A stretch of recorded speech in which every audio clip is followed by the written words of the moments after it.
I want to thank Solidarity People Before Profit for the detailed motion.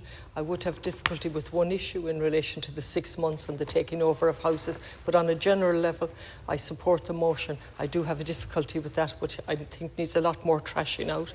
The 5-page response from the government is nothing short of shocking, really, Minister, when you look at the background to this motion and the background to the housing crisis. And what we've done is we've normalised homelessness. When I go home at night to the hotel, I'm walking past people on the street and I'm asking myself, what have I become? What have the people become that are sitting there on this side of the little divide having a drink and something to eat, and on this side there's somebody on the ground in a sleeping bag? And I'm saying, what has happened to me as a human being and what has happened to those? And that's something I have to fight with myself.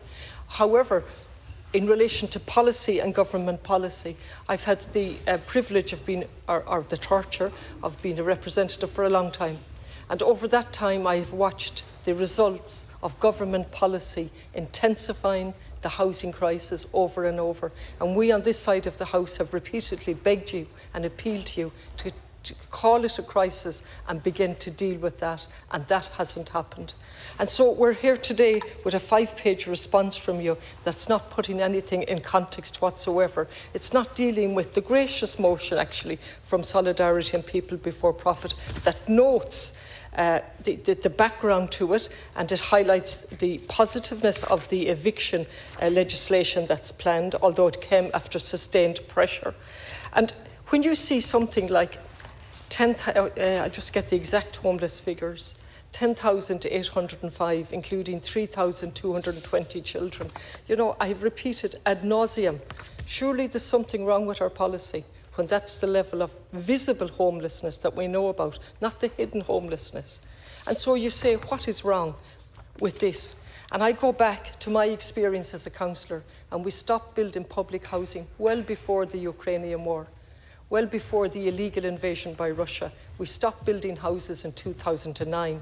And then we copper-fastened that policy by saying the only game in town was HAP, Housing Assistance Payment, and you were taken off the waiting list. And a lot of our energy and time as councillors were arguing with officials saying, are they on the list or are they off the list? I was actually told I was telling lies, and I remember pointing out at the time that I was a lawyer, not a liar, although often there's a shady area between the two, and I'm the first to say that. But that was the level of the engagement, rather than saying the HAP is the only game in town and you are taken off the list. Now we're up. That was to be a temporary solution, although that's not what the legislation said. The legislation said you were adequately housed if you were in a HAP apartment. I hear opposition people now who are behind that on this side and the government saying, oh no, it was never meant to be permanent. But it absolutely was, Minister. And that's a fundamental part of the problem, the HAP. Now please don't stand up and tell me you can't get rid of the HAP overnight. Obviously not, cannot. But you have to acknowledge that once you went down that road, you may not, at the time was Fine Gael and Labour, in fairness, but you're in a position now of making an announcement. This is not the right way. We need to phase this out. We need to build public housing on public land. The snobbery and the duplicity that's inherent in the talk about balancing communities is simply unacceptable to me. I'll go back to the City Council when they were up reporting to the committee. So let me just stay with Galway.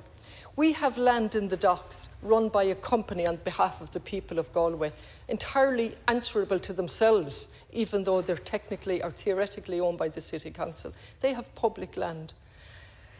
Why that public land is not being used simply for public housing is beyond my comprehension. I'm told there's an engagement with the Land Development Agency. Public land, public housing. We have land at Sandy Road, public land, public housing. And we've lots of other land, although the council are now telling us they've no more land, but they've identified those sites. To me, Minister, if you want to make a difference, you make an announcement that public land is for public housing. And then you ask the Land Development Agency to give you a copy of the audit of all public land in the country that we're supposed to have carried out years ago, and we're still waiting on it. Now, when I look at the report, I just, again, the background, Simon here, Minister, it's worth looking at. They do a snapshot every quarter, 16 areas, over 3 days. 16 study areas. This is their 27th snapshot. It's worth looking at. They're not my words. No properties available in Galway City or the suburbs under any part of HAP or discretionary HAP. No properties available whatsoever. Consistent rise in rents, off the deep end really. The rents are off the deep end, and still we persist with a housing policy that's fundamentally flawed, notwithstanding the good parts that you zone in on sometimes. Let me look at the Mazars report. I read it into the record last night on the Help to Buy scheme.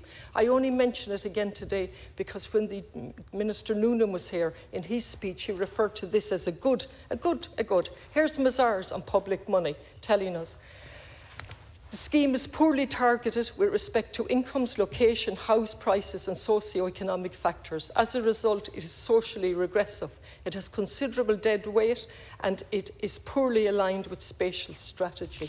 If you were to start now, it wouldn't be a rational way to do things and so on. It's utterly condemnatory of the scheme. Over a quarter, I think it's a third, more than a third, had already had the deposit. They didn't need any help. What we have done is helped people buy houses up to €500,000. That's what that scheme is doing. Consultants, various professionals, and fair play to them, they're in my own family, avail of the schemes. The problem is the government policy in doing it. Dead weight. You know what Mazars say? Scrap it. But don't scrap it now. Don't scrap it now. It's like the prayer to God. God, forgive me for sinning, I'm going to change, but just not now. I'm not going to change just. So Mazars tell us this is a terrible, terrible scheme, but don't change it now. Why? Because it's become embedded in government policy. What is government policy? Feed the market. On every single level, HAP, RAS, long-term leasing. You're shaking your head, but the facts are there, Minister, for you to see. If a message was given out to the markets that a home is sacred, it's the most fundamental, essential in a democracy for security, then you'd be given a message, prices would have to come down, and the government is there right in the middle of the market providing public housing. We have to change the income limits. All of that has to be done. Now, I'm in Galway City, and we can't even meet an official. Can you imagine that? Since COVID, we have to do everything by email. COVID has a great excuse. One time you could go up with an applicant and reassure them, look, do your time and you'll eventually get a house. Gone by the board. Now they're told to go on choice-based letting. Can you imagine telling someone in their 60s or 70s to go on choice-based letting on a computer that they haven't a clue about? They're on the list in Galway since 2007. I checked before I came here. 2007. Now, surely that would tell you, with the homeless figures, with no properties available, that something is seriously wrong with the housing policy. I'll stop on time. Thank you.